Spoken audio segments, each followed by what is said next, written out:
আজকে আমি তোমাদের সাথে শেয়ার করব আমি সারাদিনে কি খেয়েছি।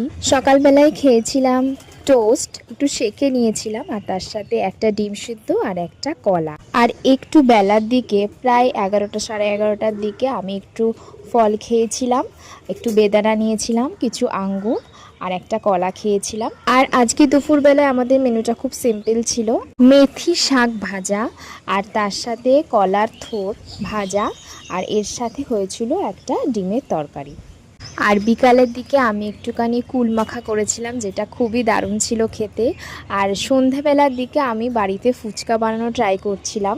আমি বানিয়েছিলাম দই ফুচকা। তো এটা বানাতে অনেকটা লেট হয়ে গেছিলো, প্রায় 8:30 9টার দিকে আমার বানানো কমপ্লিট হয়েছিল, আর তারপরেই খেয়েছিলাম। রাতের দিকে পেট ভরা ছিল বলে আর কিছু খাইনি, রাতের খাবারটা স্কিপ করে গেছিলাম।